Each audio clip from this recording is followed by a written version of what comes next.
They weigh about 5 pounds each. These shoes are 11 and a half. I wear a 7 and a half. So I got a lot of room in here. I think we should see the tracks. Right. I think we should maybe slightly wider. How about standing him in where you think he should be, Yeah, or somebody? Yeah, that's perfect. He was born in 1895 in the town of Pickaway, Kansas. Shortly afterwards, a cyclone came along and Pickaway, Kansas blew away. However, Buster Keaton had already decided that his future lay elsewhere.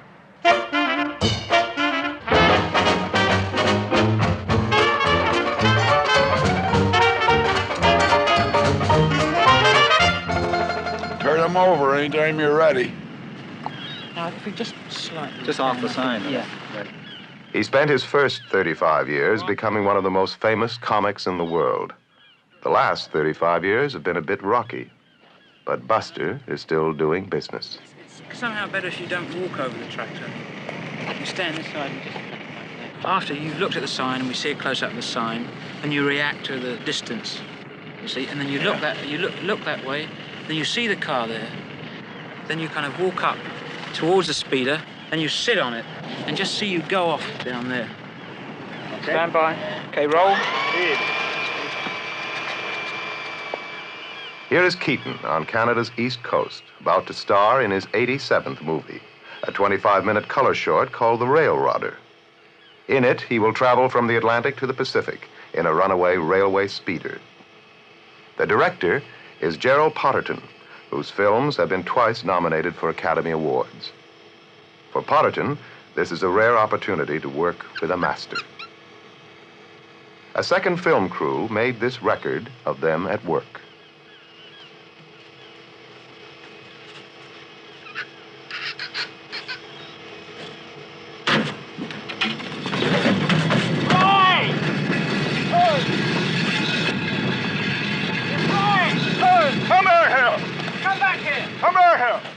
As I go over the sideline, he should raise. He should raise up, yeah, right. He wouldn't even bother to chase you. Well, there's no use. No point, no. I don't want to ask him to act. No, that's not.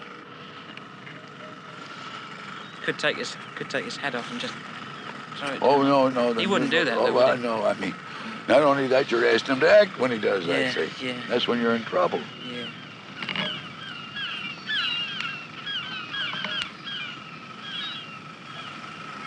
I was told Louis B. Mayer that, too. Every time they photographed one of these weekly things or something like that, greeting the beat just exact. Don't act. Louis B. Mayer. But my God, he could act in an office. Oh, yeah? Oh, put on the damnedest performances you ever saw. Yeah. What sort of... Hysterical, cry, moan, banging a desktop? heartbroken, a beaten down old man. Oh, terrible. Oh, Terrible. and especially for the women.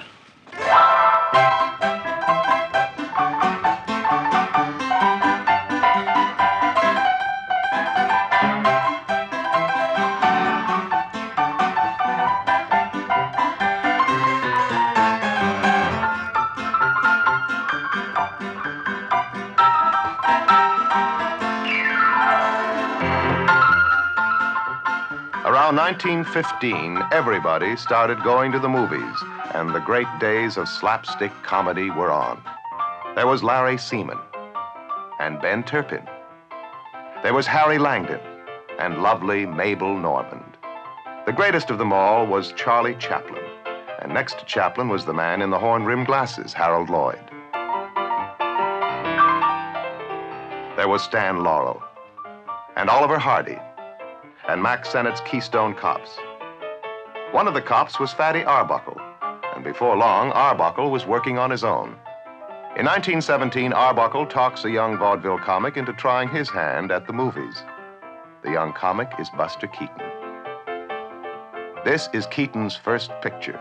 In it, he was hit by a bag of flour, bitten by a dog, and smeared with molasses. It seemed easy after vaudeville. Buster was in the movies. In vaudeville, Keaton had learned that the laughs came when he played it deadpan. So he brought the great stone face to the movies. On top of his deadpan, he laid the world's flattest hat. He was free of the vaudeville stage. He had all of Southern California to play with.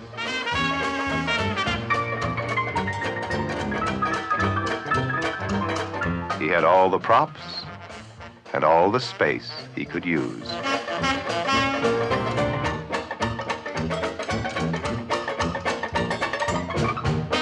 In the midst of chaos, he placed his still, silent face and proceeded to transfix a generation. They surround him with kindred spirits, give him his own studio, and let him run free. Soon, his pictures are grossing 10 times their cost, and Keaton is making $200,000 a year. He has a stable of gag men and a press agent to churn out publicity stills, like this. He doesn't have the business sense of his friendly rival Charlie Chaplin, but that doesn't seem to matter when the whole world is laughing and you can spend $14,000 moving some trees from the front to the back of your house.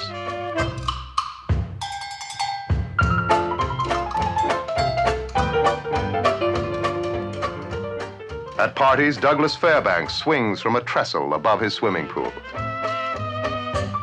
He plays baseball with Tom Mix, trades insults with Sam Goldwyn over bridge, and executes elaborate practical jokes on Adolf Zucker. There are 3 cars, 6 servants, 2 children. He is married to one of the rich and famous Talmadge sisters. It is 1927, and Keaton is riding high. By 1933, his wife and children, his house, his money, and his job are gone. Buster Keaton is an acute alcoholic.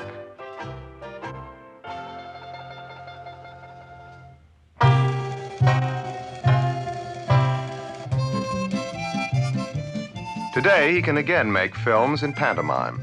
But when the talkies first arrived, you were expected to talk. And when Buster talked, it seemed to destroy his intensely silent style. Any chance he had was wrecked by bad scripts and mass production methods. By then, there was trouble with women and a bottle of whiskey a day. Somehow, Keaton hung on in the movies and picked himself up.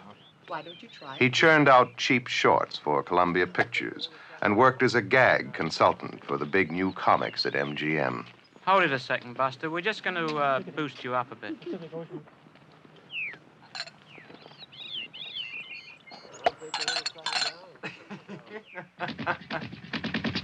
Through the 30s, 40s, and 50s, he took work where he could get it. In European circuses, bad Mexican movies, Canadian burlesque houses. Then the air conditioning in a storage vault broke down, and the negatives to some of his greatest films were destroyed. But the great talent was still working, and he's again traveling first class.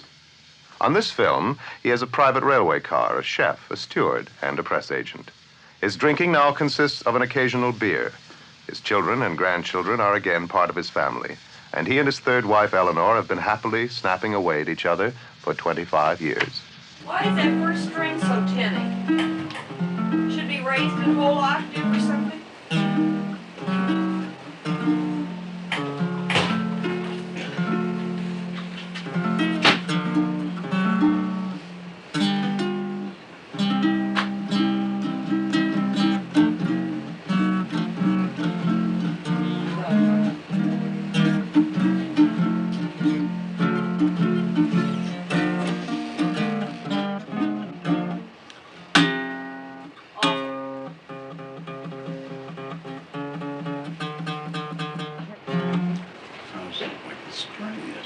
Well, in the first place, the whole thing is tuned too low. Why would you just have fun? He's been insisting for the last 3 or 4 years that he is at least partially retired and intends to retire completely until the phone rings. But then he'll turn right around and tell somebody he's retiring. It wouldn't work out. Because if the phone didn't ring for a month, he would feel terribly neglected and abused because nobody wanted him anymore. Nobody loved him anymore. Nobody wanted him to work anymore. But deep down, I know darn well that he enjoys working or he wouldn't say yes. The movie crew follows Buster across Canada. It's taken 10 days to get from Halifax to Montreal. The crowds have all seen him on television, live as a guest star, preserved in the movie classics. 3 generations and a multitude of nationalities have now all laughed in the right places. There is no longer doubt of his immortality. Oh, how you doing? Hey, Buster! Oh, monsieur. There you go. It's a beetle.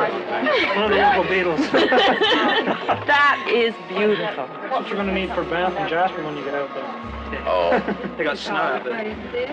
You heard that already? Yeah. Mr. Keaton, may I have your autograph? Monsieur Keaton? Oh, that's great. Oh, merci beaucoup.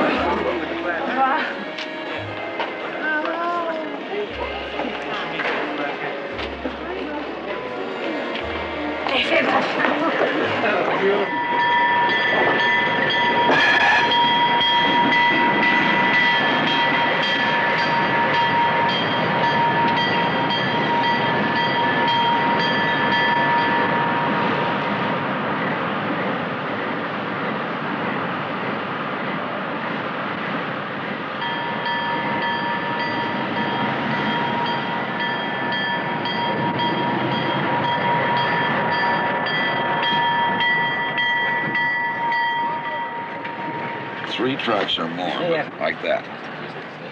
You're coming along this way, and an engine just with a caboose, with a big locomotive. Cameras behind you, traveling with you. So that you got the thrill of that being on the same track with you, coming right at you. Right.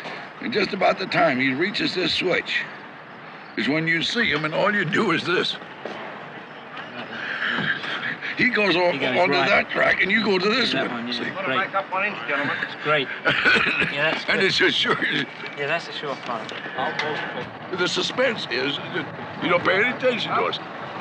That's all there is to it. Wave them off. Every time you're on company Beautiful. property, Get out of the way. If it does. Right, the other side.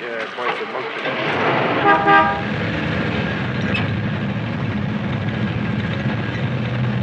And I don't want you to worry about it. I'll miss him. Well, I'll worry about it if you worry about it, but if you don't worry about it. You think you'll miss him, all right? Eh? You're going to miss him, okay? Well, I'll miss him. Otherwise, it'll be a very short movie. Moses.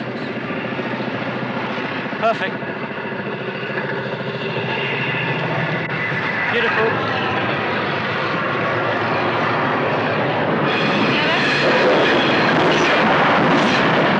He looked and watched the train go by like that.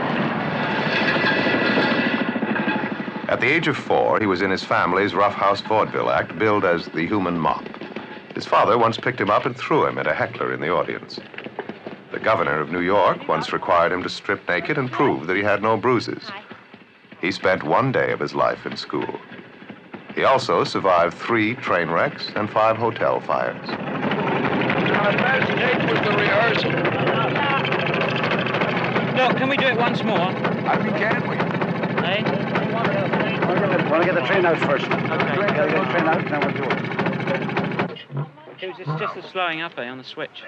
Well, yeah, the timing was off, Yeah. and Buster had to slow up a bit. And I took my time starting out to give him a head start. I saw his puff of smoke go up, and I gave him what I thought was plenty of time, and I was still the God-blasted switch before he was. Well, he's also gauging his speed for you, too.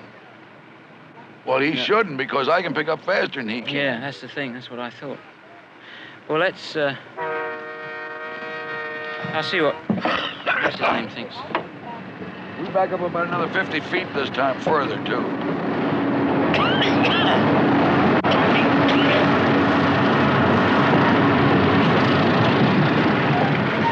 Keaton didn't sleep very well last night. No, he said the night before last he slept all right, but last night for some reason he didn't. He just thinks he's excited a bit. Yeah. But he says he feels okay now. He's the only one that doesn't seem to care at all. I think you're worrying too much. No, I guess so. He's been doing this for years, Jerry. After that, you get You know, he over. broke his neck. And, you know, these towers, these walking towers? Well, it opened up on him and knocked him down on the rail, and he didn't know for 3 months that he'd broken his neck. Oh, my. You know, he's a bit stiff in the morning. Yeah. Yeah, he's broken every... He said he's broken every bone in his body, one way or the other. Nobody ever thought to ask him what he wanted to be when he grew up. If they had, he expects he might have been a civil engineer. Instead, he became the world's greatest inventor of the mechanical gag.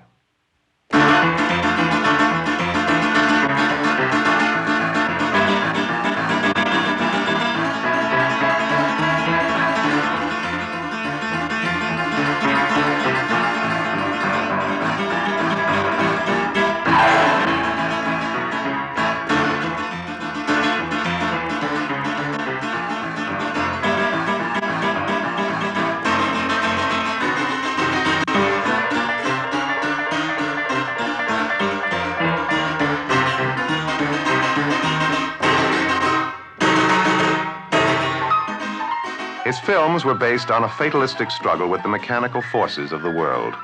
His human beings were generally depersonalized. But in his presence, inanimate objects came to life. Deck chairs, steamboats, locomotives, and waterspouts.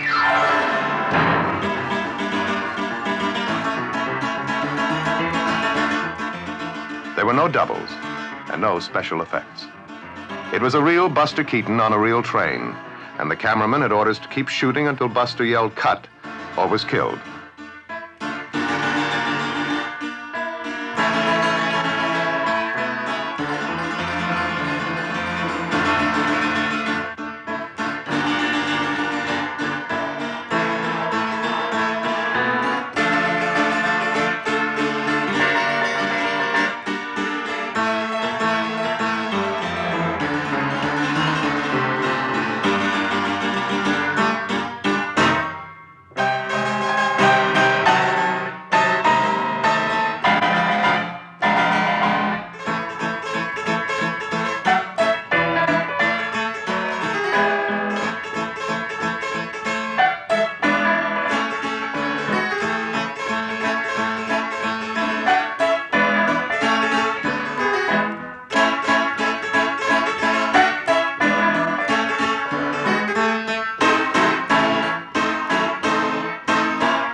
Of Keaton, the great critic James Agee once wrote, "He brought pure physical comedy to its greatest heights.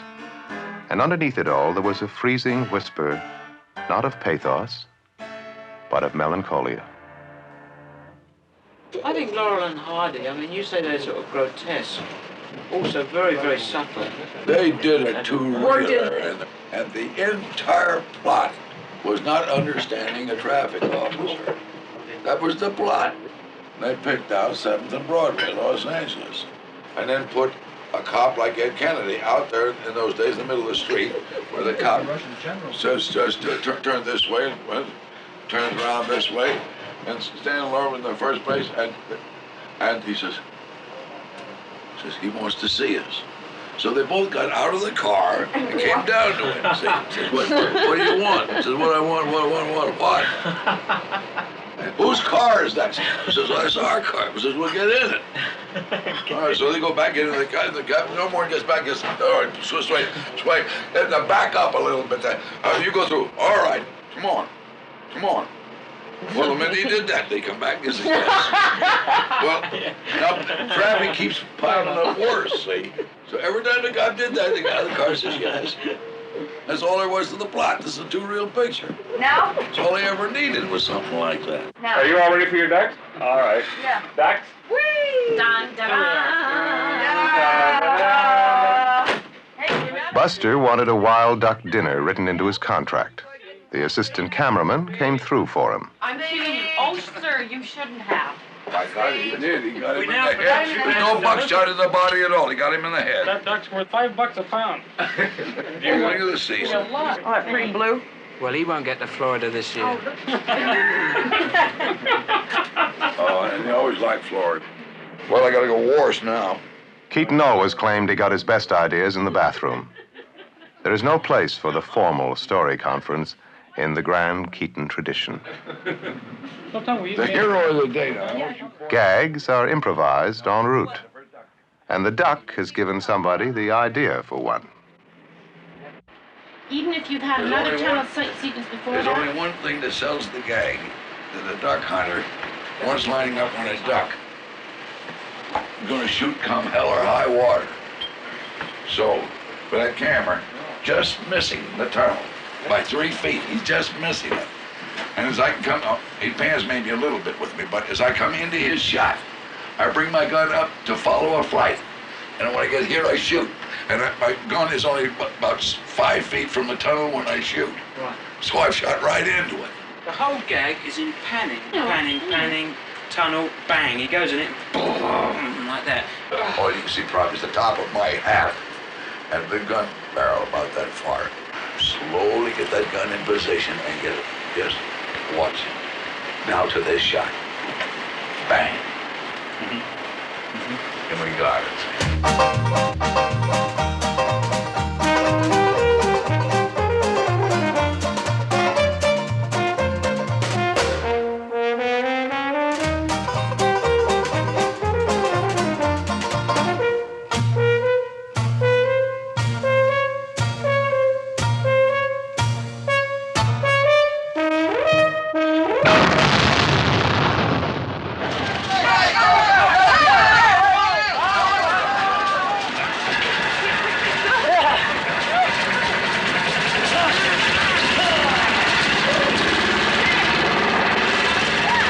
You've got to be there. We can't see anybody.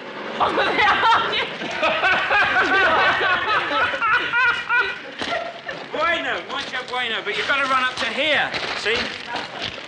No further. Boys, come on down towards me. Keaton has the ability to use anything that comes to hand. In this case, there is a railway tunnel and a somewhat baffled work gang. The bewilderment is caused largely by the fact that the workmen speak nothing but Italian. You come to this spot. Keaton specializes in sorting out confusion. You come down here. You go about here. 1, 2, 3, 4, 5, 6, 7. One more. About in here, and you on this side. Yes, you. You see about where you are? No, you should. I don't think you should pose them like that. I don't mean to pose them. I mean, I'm just giving them a general spot to run to. But they all run there and stand there like soldiers. Well, you're never going to do it any other way with them. If they come running out there, they'll bunch up on you if you just told them to run out. But if they hit approximately those spots, and one man is completely hidden. You want to try it once? I'll be the scooter on foot.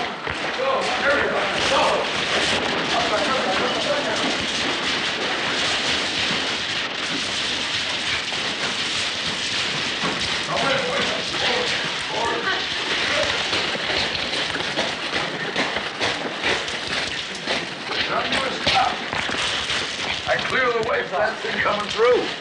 Senor. And these boys here don't go quite so far. Hey, Buster, Stop back in here someplace. Senor Keaton. As you all come out this front like this. Then just watch it go by. Then pick up rocks and throw it like that. What happened? Huh? What'd you say they did? They should come out running like this. Fast. Oh, yes, as fast as you can run. There's no smiling. Mad, like mad, yeah. Oh. Okay, start my, Okay. start my scooter. We're going to run it, okay? Guardate la camera davanti, guardate, mede ben Say mad. What's mad in Italian? mad. Angry. No. Rabbia, no? Arrabbiato. Rabiat? Yeah. Rabiat. Okay. I'm going to shoot your gun. I can't handle it.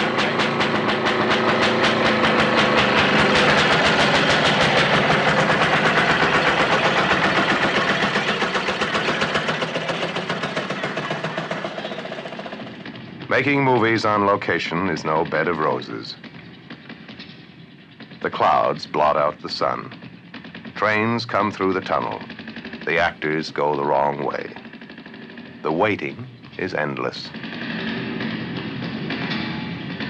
Well, let's try it once this way anyway, and maybe it will move up by then anyway. Well, the first one will be screwed up anyway, bro. Probably. Okay, stand by. Okay. Okay. Keep back. Stop rolling.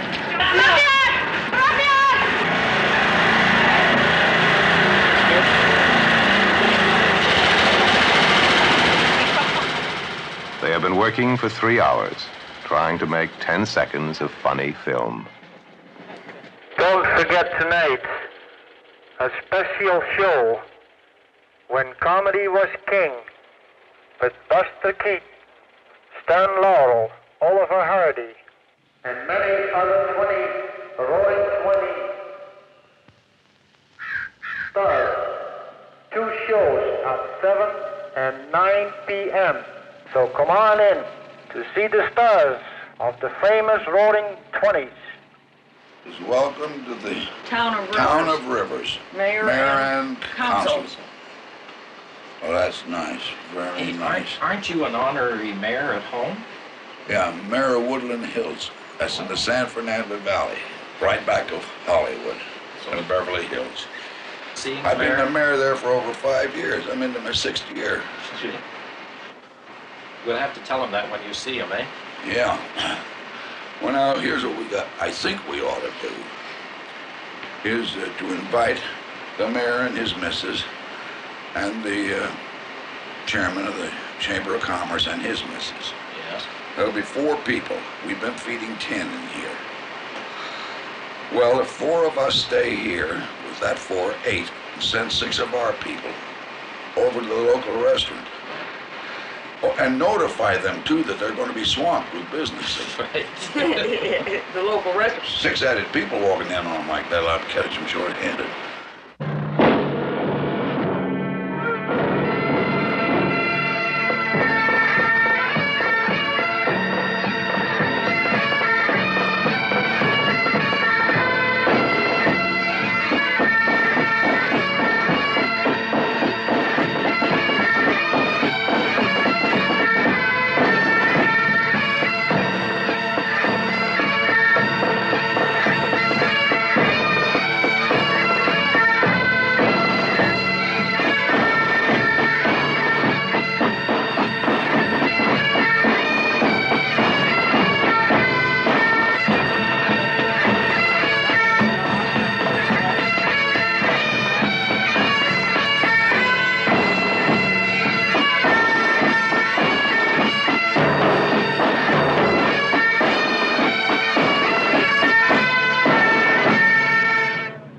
Last place in the world I can find a band as good as this.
Keaton has always been suspicious of the genteel, the sophisticated, the intellectual. Learned critics can write of his profound humor. He takes pride in the fact that he can still score a direct hit with a custard pie at 27 feet.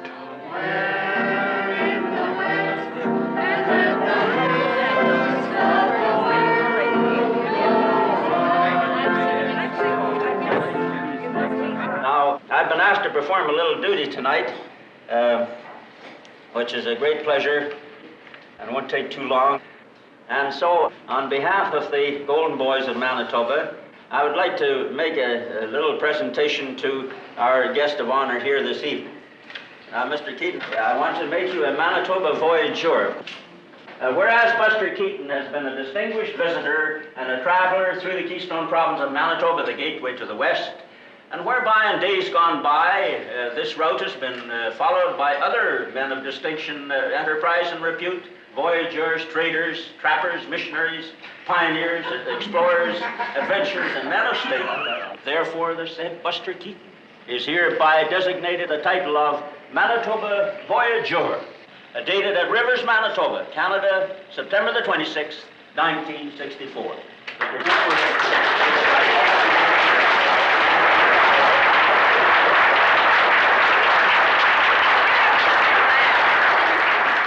So we in the town of Rivers thought that we too would like to present him with some little token that he would remember us with fond recollections of the few days he spent here. And with it, Buster is a key to our fair community.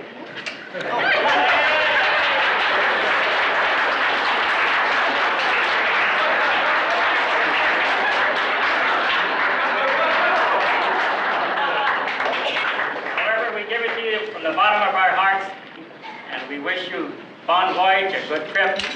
And there's an old Scottish song that has one line in it, Buster. It says, "Will you know, come back again." Thank you, Buster.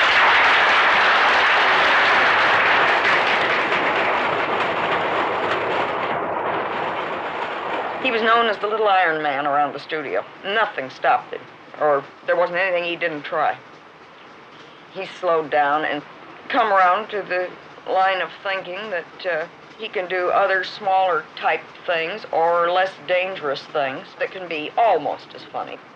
Boy, he may not consider them as funny as falling off the whole top of a building or something like he might have done earlier, but they're funny enough to get by, let's put it that way.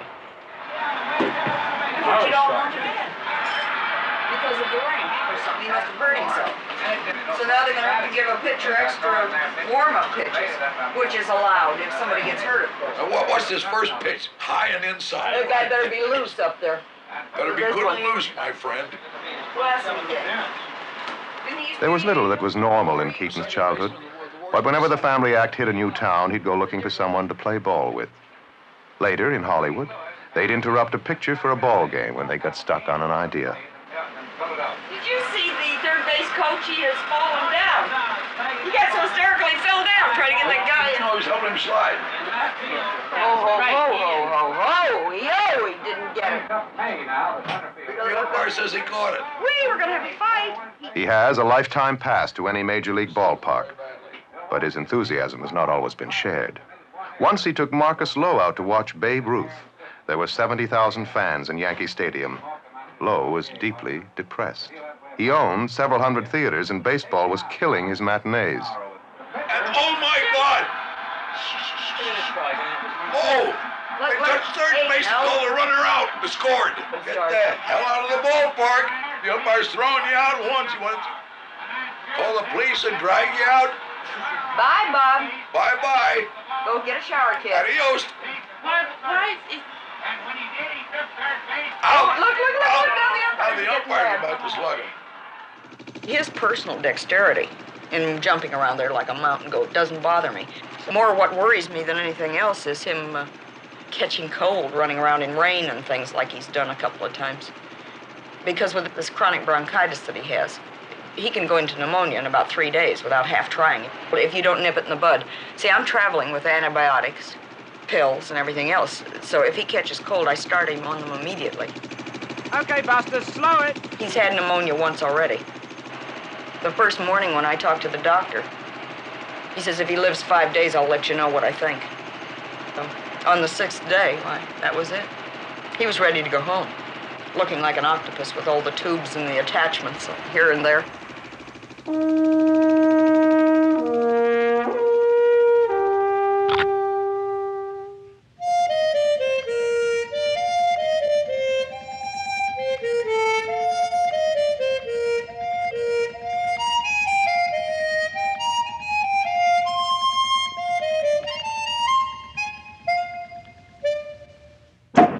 follower and went right in the tunnel.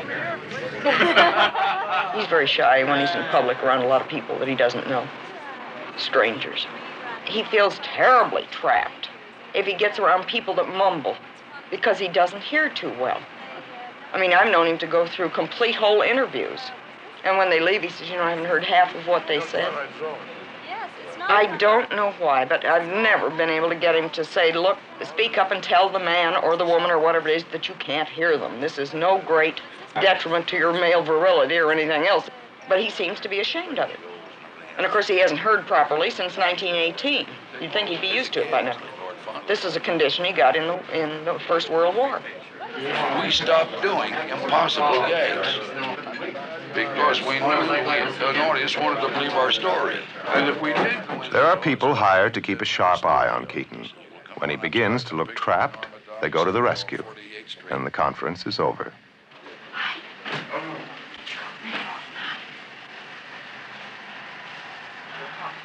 Thank you very much. That was great. I'm sorry it was so big and fat. And crowded, yeah. For Buster, the press conference is one of the burdens of fame. One of the guys walked Buster out on the windowsill doing some kind of an acrobatic stunt. No, don't do it. But there are advantages. He doesn't have to tip a head waiter to get a good table, and he has that other badge of stardom, the unlisted telephone number. Ouch. Lie down. That's the best advice I can give him.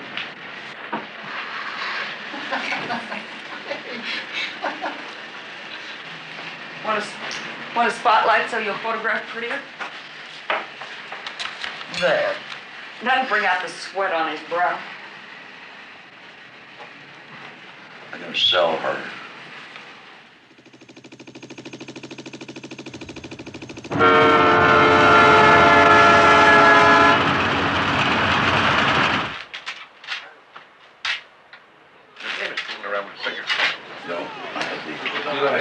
I had a high heart. On the board, you let us. Oh, yeah. I had a high heart. And he pulls out that car by a rope. No, the other guy's pulling it up or something. But he was playing baseball, and the guy's throwing pies at him, and he was hitting. And it threw something hard, and it hit his toe. He has always appealed to children. At home in California, the neighborhood kids often come around to ask if Buster can come out to play. You have no choice. The man threw an optional bid at you. So in other words, he intended to bid 3 clubs in the first place. You have no choice. It isn't a case of you. I have a void. 3 clubs is all you have to Doesn't bid. matter. Then what's the matter with 2-note drum? 3 clubs is all you have to bid. Okay, 2-note drum. Yeah, well, that's saying a shutout, too. And that lets me go into my 3 clubs. If you want to, but you better stop and analyze the bidding. Keaton has played bridge with the Marx Brothers at 25 cents a point. And at these stakes, thousands can be won or lost at a sitting. Original bidder. Yeah. Well, he's got something besides a heart in his hand. That's what I say. If we come back later, if we could have a Shift. And Yeah, he we have says to yes. shift. If we come back later. And Yeah. this is later. Is it? Yeah. I'd go right over there right this minute and ask him for it if I were you. Okay. Oh, brother, let's go. Hey, Britt. We'll do everything to keep him out of it, but he's going to try it. I lead to 3-no then. Have you settled? Yes. Pass. Wait. What? Oh, I'll do it again. Pass. 1 heart. Come on in. Well done. It's Halloween.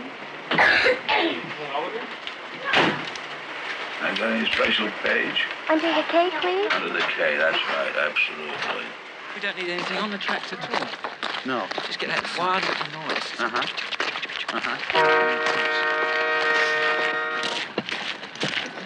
You can't see up through the ties. No. It's not that distance. No, I just see the edges.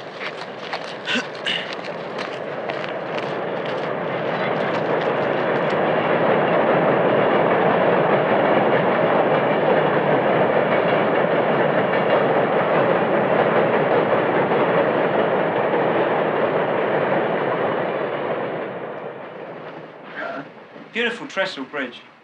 Each new gag must conform to Keaton's law.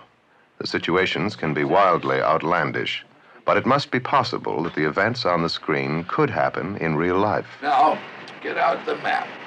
Once I get it pretty well open and that wind catches it, it's going to wrap around me. So I cross that trestle, wrapped up in a paper, standing up in the car fighting the paper. I'll tell you the locales we find. Might be the funniest way to do it. I'll tell you what we Well, have what do you discovered. think about that? Well, idea. there's another thing come along. See these little houses over here? Yeah. Well, in those houses live little speeders, about 6 The of little them. coloured ones. Little tiny. Oh, I see. Imagine this: the long shot of the bridge, and suddenly, from left to right, 3 or 4 of these other little box speeders all come over. That's a single track trestle? Yeah, single track. Yeah. They go across. Slight hold, then they all come reversed, all going like mad. And you're there waving them on. You're pushing them. I chase them off. You're chasing them on. Next shot, you cut to those little houses. The 4 guys come in, very quickly stop, take them off the tracks, just in like that, and you just shoot through, and that's the sequence. And they all look out at the same time. Yeah, exactly. I don't know why, but I like that. Cleaning a house. You get out the map to look at it just like it's a trestle. Getting on it and getting scared, you're not going to mean anything. Look, I'll get my pad because I want to draw it, and I'll show you what we're going to do. Go shave, dear. This is the shot of the bridge that we get. Yeah. We get the valley like that, this damn great big bridge. We combine the 2 gags, the same thing. I don't know. I put my broom down, everything else, and I wonder where I am. Out with the map, and once I get it spread, I'm helpless. When I hear shot going across that trestle, it's all the funnier. I'm chasing them, but fighting a paper at the same time. Yeah. I'm still fighting paper, going fast, and 4 heads come out and look. That's all. You don't know you've chased them out yet. I don't know I've chased them out. I don't know I crossed a dangerous place either. And they don't feel like being run into, so it'll all work out. God, going backwards. What's happening to that little man? Where's he going to? Your 3-track cars come in from left of frame and they go right through frame. We keep the camera rolling. Now when they get off the bridge they have to reverse as quick as they can and then back up. Now when they back up through frame, Buster should be following them. Right. But does Buster know, why the hell is he backing up so far? Tell him time's running out. We got to stretch the sun, so if you want to let him go. Huh? And be ready to roll when you tell it. Yeah. Okay, bring the machine down. Okay, roll it. Okay, just take it right in because there's a train coming from the east. Okay, we're taking it right in.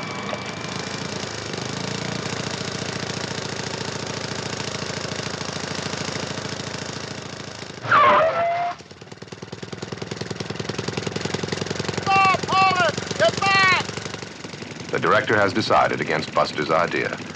Instead of being wrapped up in a map, Keaton crosses the bridge doing his laundry. Okay, cut.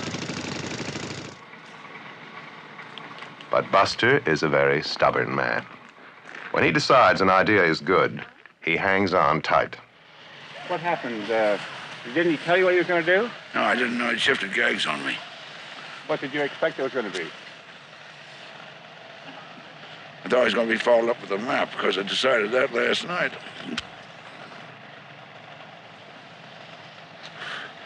And I decided not to. I didn't know it.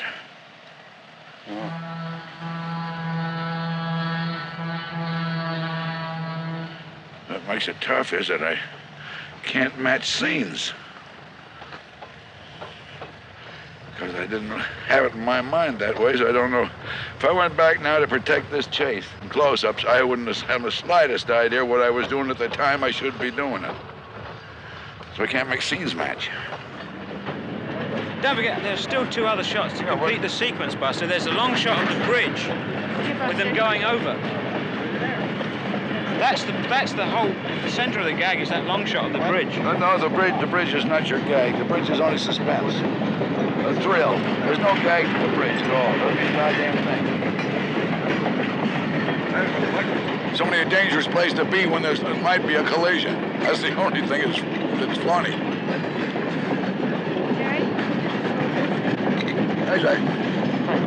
It's only 465 cars, I think. Well, I know the main reason they didn't want you going over the trestle with all wrapped up in newspapers and things. Figure took a good look. The scene we did's a worthless scene. Scene you can't use. So it's a nice scene to have in some time when they just want to go do show it to their friends or something like that. You don't use it in the picture. Said it was too dangerous. He says, who suggested the gags? He says, you did. He says, I generally know what I'm doing.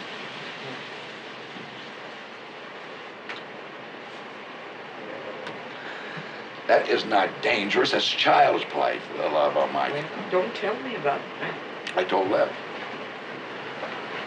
I do worse things in my sleep than that. I know. In my own backyard with a swimming pool, I take more chances than I do. Here's the map. It's terribly strong. Butcher doesn't carry white paper? No. That looked like it was a big sail going. And you won't fall off? No, certainly not. I took more chances washing clothes doing it because my feet were sliding all over the place on that car. Yeah. Well,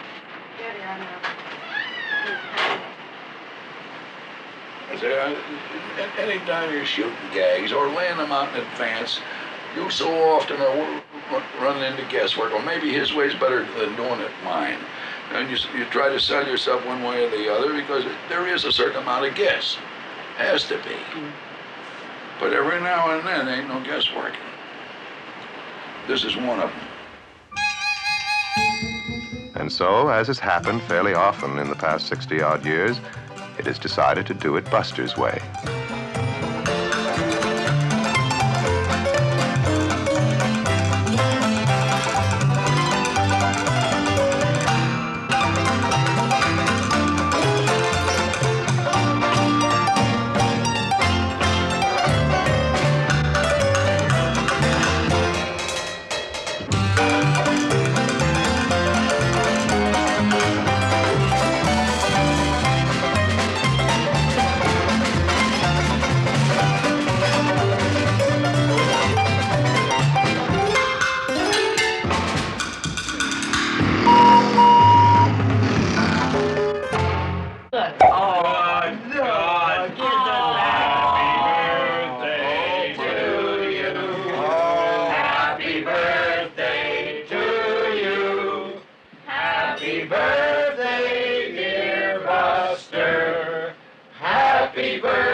On behalf of the National Film Board, I would like to wish you many happy returns of the day, October the 4th, 1964.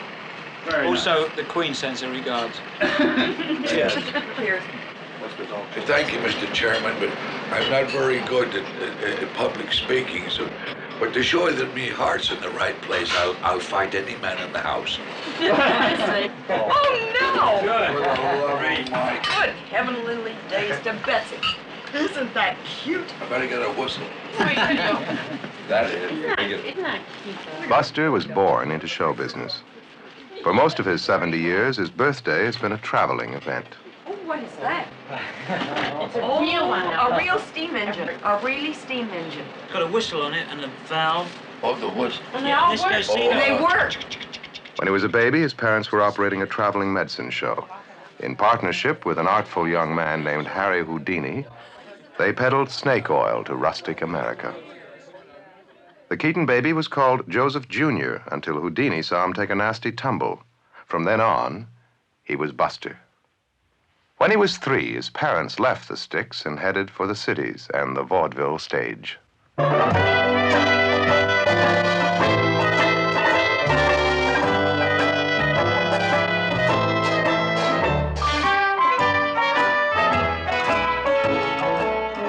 2-a-day vaudeville was the national pastime. One historian called it a dig in the nation's ribs. It was rude, rough, sunny, and naive.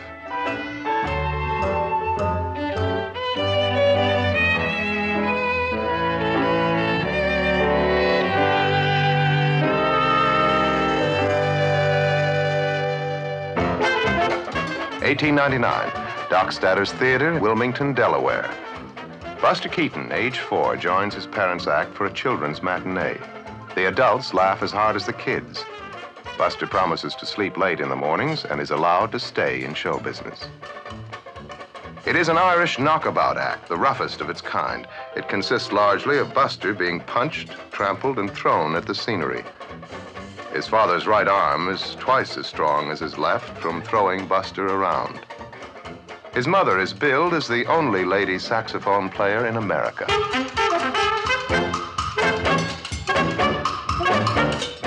Although Buster loves the work, the law sometimes threatens. Then it is explained that Buster is really a midget. At 5, he does his own makeup. At 7, he is clouted for on-stage mistakes. At 9, he is in charge of travel arrangements. At 11, he is creating gags.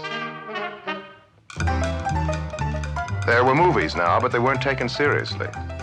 Buster's dad says that nobody is going to put the Keatons on a bed sheet at 10 cents a throw.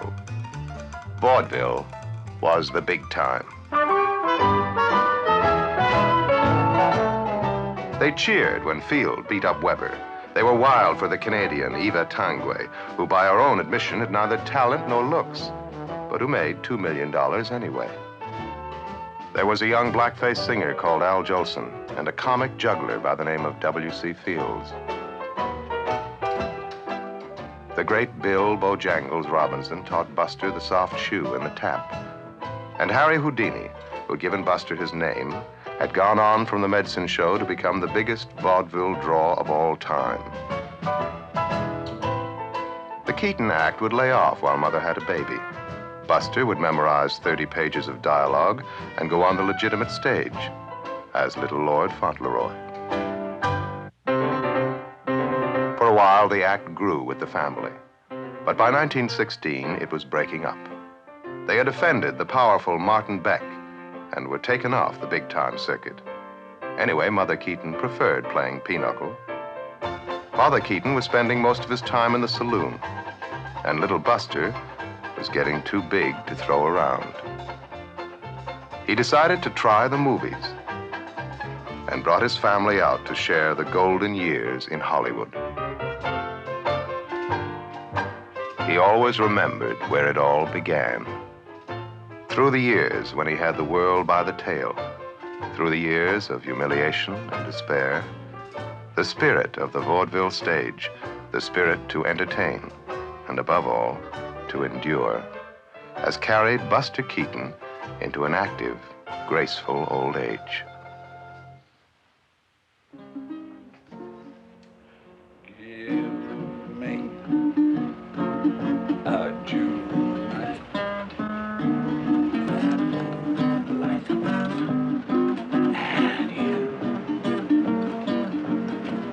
In my arms, and with all your charms, beneath stars above, and we'll make love. I'll hold you, and then enfold you. Dreams will come true. Just give me a June, the moonlight,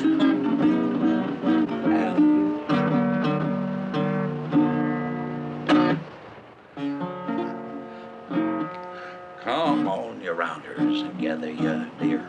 Story I'm going to tell you about a brave engineer. Casey Jones was the gentleman's name, and on a 6-8 wheeler, boy, he won his fame.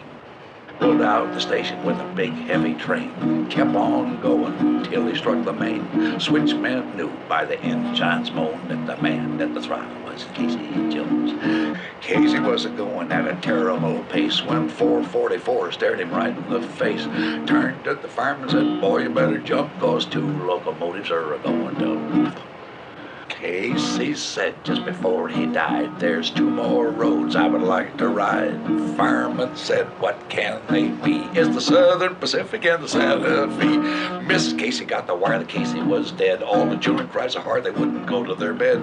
Mammy says, children, stop your crying, 'cause you got another papa on the Salt Lake line. Casey Jones, you got another papa. Casey Jones, he's on the Salt Lake line. Casey Jones, got another papa on the Salt Lake line.